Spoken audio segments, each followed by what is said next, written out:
नमस्ते दोस्तों, मैं हूं सुभादीप और आप सुन रहे हैं खौफनाक कहानियां, वो भी मेरी जुबानी। अगर आप डर के शौकीन हैं तो चैनल को सब्सक्राइब और लाइक जरूर करें, घंटी दबाना ना भूलें। आज की कहानी है कालकूट। कुछ जगहें दुनिया के हर नक्शे से मिटा दी जाती हैं क्योंकि वहां जाना मौत को बुलाने जैसा होता है। ऐसी ही एक जगह थी कालकूट। आदित्य एक स्वतंत्र पत्रकार था जिसे रहस्यमयी और अनसुलझी घटनाओं की सच्चाई खोजने का शौक था। एक दिन उसके पास बिना किसी भेजने वाले के नाम वाला पुराना लिफाफा पहुंचा। अंदर सिर्फ एक पीला पड़ा नक्शा और एक पंक्ति लिखी थी, अगर सच जानना है तो कालकूट आओ, लेकिन सूरज डूबने से पहले लौट जाना। आदित्य ने इंटरनेट खंगाल डाला, लेकिन कालकूट नाम का कोई गांव कहीं दर्ज नहीं था, न सरकारी रिकॉर्ड में न गूगल मैप पर। जिज्ञासा उसे उत्तर की ओर एक घने जंगल तक ले गई, जहां एक बूढ़ा चाय वाला उसे देखते ही घबरा गया। उसने कांपती आवाज में कहा, कालकूट का नाम फिर किसी ने लिया है? आदित्य ने पूछा। आप जानते हैं, उस गांव को बूढ़े ने सिर झुका लिया। जानता हूं, लेकिन वहां से लौटकर आने वाले बहुत कम लोग बचे हैं। उसने जंगल के बीच एक कच्चे रास्ते की ओर इशारा किया। अगर जाना ही है तो शाम होने से पहले वापस लौट आना, क्योंकि अंधेरा होने के बाद वो रास्ता बदल जाता है।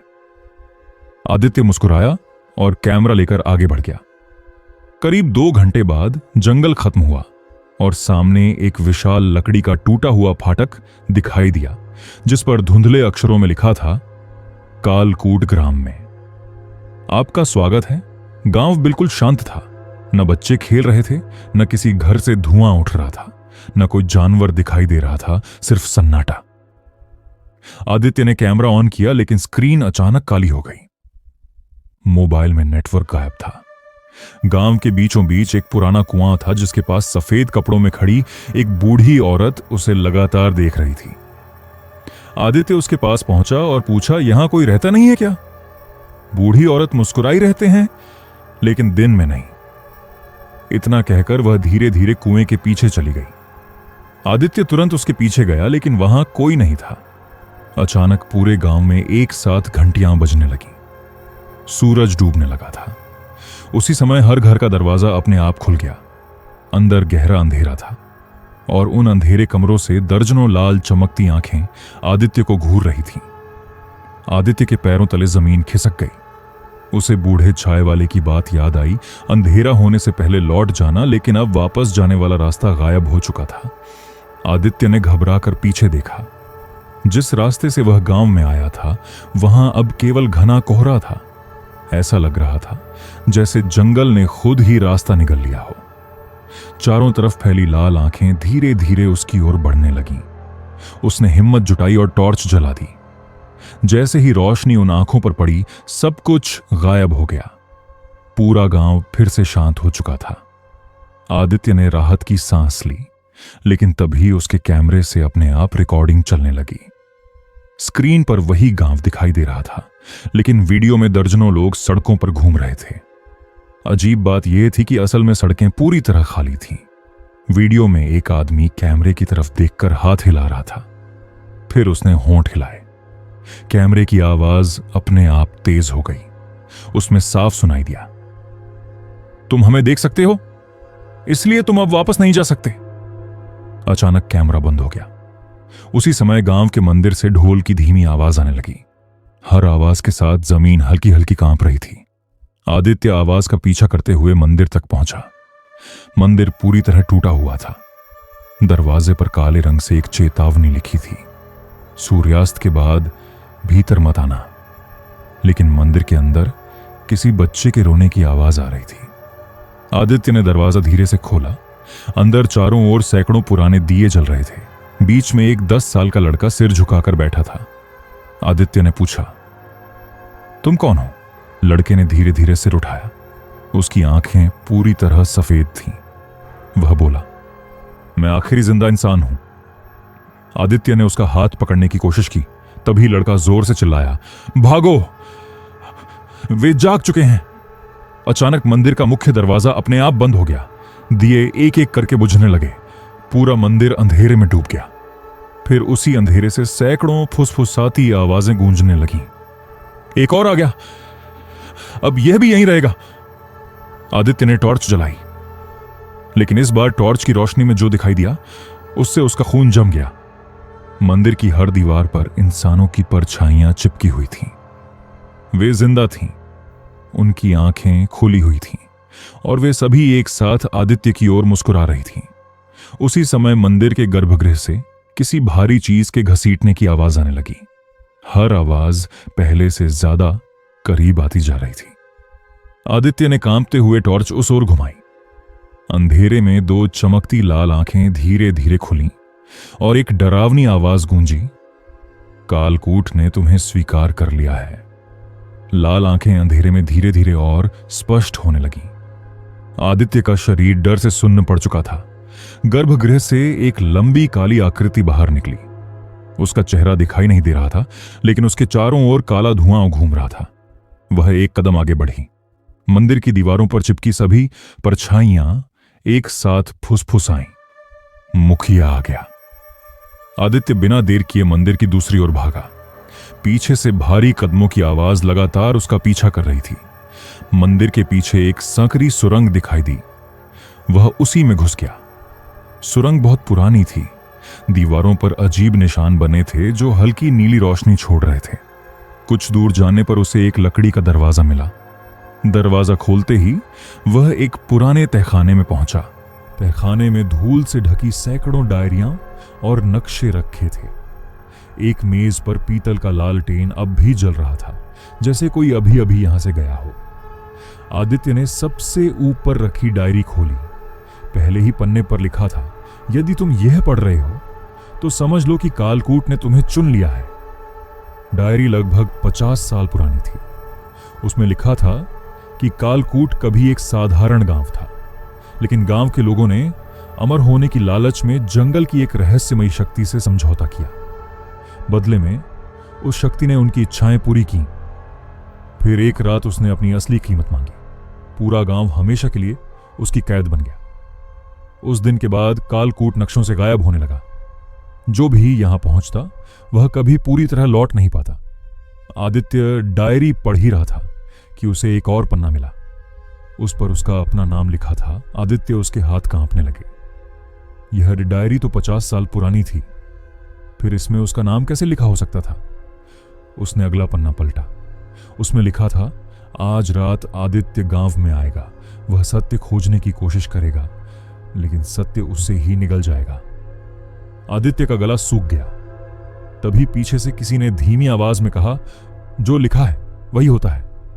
वह पलटकर देखने लगा।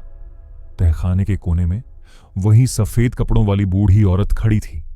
इस बार उसके चेहरे पर मुस्कान नहीं थी। उसने कहा, यह डायरी भविष्य नहीं बताती, यह भविष्य लिखती है। इतना कहते ही डायरी के खाली पन्नों पर अपने आप शब्द उभरने लगे। आदित्य अब पीछे मुड़ेगा। डर के बावजूद उसने खुद को रोकने की कोशिश की, लेकिन उसका शरीर उसके नियंत्रण में नहीं था। वह धीरे धीरे पीछे मुड़ा और जैसे ही उसने देखा, उसके पीछे दर्जनों लोग खड़े थे। सभी का चेहरा बिल्कुल उसी जैसा था। सभी एक साथ मुस्कुराए और एक ही आवाज में बोले, असल आदित्य कौन है? अब यह तुम्हें भी नहीं पता चलेगा। आदित्य के सामने उसके ही जैसे दर्जनों चेहरे खड़े थे। हर एक की आंखें, हर एक की आवाज, यहां तक कि उनके कपड़े भी बिल्कुल उसी जैसे थे। सभी एक साथ मुस्कुराए। तुम्हें लगता है तुम असली हो, लेकिन यहां आने वाला हर इंसान यही सोचता है। आदित्य ने डरते हुए पीछे कदम बढ़ाया। तभी सभी हमशक्ल एक साथ उसकी ओर दौड़ पड़े। वह तहखाने से बाहर भागा और उसी सुरंग में घुस गया। पीछे से उनके कदमों की गूंज लगातार सुनाई दे रही थी। कुछ दूर भागने के बाद सुरंग अचानक खत्म हो गई। सामने एक विशाल गोल गुफा थी। गुफा की दीवारों पर हजारों पुराने आईने लगे हुए थे। आदित्य ने एक आईने में देखा, उसका प्रतिबिंब मुस्कुरा रहा था, लेकिन वह खुद नहीं मुस्कुराया था। अगले ही पल आईने में दिख रहा आदित्य धीरे धीरे बाहर निकलने लगा। कांच पानी की तरह लहराया और उसका प्रतिबिंब जिंदा होकर उसके सामने आ खड़ा हुआ। उसकी आंखें पूरी तरह काली थीं। वह बोला, मैं वही हूं जिसे कालकूट ने तुम्हारी जगह चुना है। आदित्य पीछे हट गया, लेकिन तभी बाकी सभी आईनों से भी अलग अलग लोग बाहर निकलने लगे। कोई बूढ़ा था, कोई बच्चा, कोई औरत। सभी के चेहरे डरे हुए थे। उन्होंने कहा, हम भी कभी तुम्हारी तरह यहां आए थे। हमारी जगह हमारे प्रतिबिंब बाहर चले गए। अब वे हमारी जिंदगी जी रहे हैं और हम यहां कैद हैं। आदित्य के पैरों तले जमीन खिसक गई। उसे समझ आ गया कि कालकूट किसी को मारता नहीं, वह उसकी पहचान चुरा लेता है। जो बाहर लौटता है वह इंसान नहीं होता, वह कालकूट का बनाया हुआ प्रतिबिंब होता है। उसी समय गुफा जोर से कांपने लगी। सभी आईनों में दरारें पड़ने लगीं। गुफा के बीचों बीच जमीन फट गई। नीचे एक बहुत गहरा अंधेरा कुआं दिखाई दिया। उस कुएं से वही भारी आवाज गूंजी, हर 100 साल बाद एक नया चेहरा चाहिए। तुम्हारा समय पूरा हुआ। आदित्य का प्रतिबिंब धीरे धीरे उसकी ओर बढ़ने लगा। उसके हाथ में एक पुराना लोहे का मुखौटा था। वह मुस्कुराकर बोला, बस यह मुखौटा पहन लो, इसके बाद दर्द खत्म हो जाएगा और तुम्हारी दुनिया मेरी हो जाएगी। आदित्य ने पीछे देखा। अब बचने का केवल एक ही रास्ता था, वह गहरा अंधेरा कुआं। लेकिन जैसे ही उसने कुएं में झांका, उसे नीचे हजारों चेहरे दिखाई दिए। वे सभी मदद के लिए हाथ बढ़ा रहे थे और उन सबकी आंखों में एक ही सवाल था, क्या तुम भी हमारी तरह हमेशा के लिए कालकूट का हिस्सा बनने वाले हो? आदित्य कुएं के किनारे खड़ा था। उसके पीछे उसका काला प्रतिबिंब धीरे धीरे आगे बढ़ रहा था। सामने अंधेरे कुएं में हजारों कैद चेहरे मदद की गुहार लगा रहे थे। अचानक कुएं से एक तेज नीली रोशनी निकली। रोशनी के साथ एक वृद्ध साधु की आत्मा प्रकट हुई। उसने गंभीर आवाज में कहा, कालकूट का श्राप किसी इंसान ने नहीं बनाया था, इसे इस धरती के नीचे सोई एक प्राचीन शक्ति ने जन्म दिया था। आदित्य ने पूछा, क्या इस श्राप को खत्म किया जा सकता है? साधु ने सिर हिलाया। हां, लेकिन उसकी कीमत बहुत बड़ी है। उन्होंने कुएं की ओर इशारा किया। नीचे एक काले पत्थर का विशाल स्तंभ दिखाई दे रहा था। उस पर हजारों नाम खुदे हुए थे। साधु बोले, यही श्राप का स्रोत है। जब तक यह पत्थर सुरक्षित है, कालकूट हर 100 साल बाद नए लोगों को बुलाता रहेगा। तभी पूरी गुफा कांप उठी। काला प्रतिबिंब अचानक रुक गया। उसके चेहरे पर पहली बार डर दिखाई दिया। गुफा के हर आईने से काला धुआं निकलने लगा। कुछ ही सेकंड में वह धुआं एक विशाल दैत्याकार आकृति में बदल गया। उसका सिर सींगों जैसा था। उसकी आंखें जलते अंगारों की तरह लाल थीं। वह इतना विशाल था कि उसकी सांस से ही पूरी गुफा हिल रही थी। उसकी आवाज गूंजी, मैं कालकूट हूं। मैंने इस गांव को निगला था। अब तुम्हारी आत्मा मेरी होगी। इतना कहते ही हजारों काली परछाइयां आदित्य की ओर झपट पड़ी। आदित्य ने पास पड़ी जलती मशाल उठा ली और पूरी ताकत से उस काले पत्थर की ओर दौड़ पड़ा। पीछे से दैत्य गर्जना कर रहा था। गुफा की छत टूटने लगी। पत्थरों की बारिश होने लगी।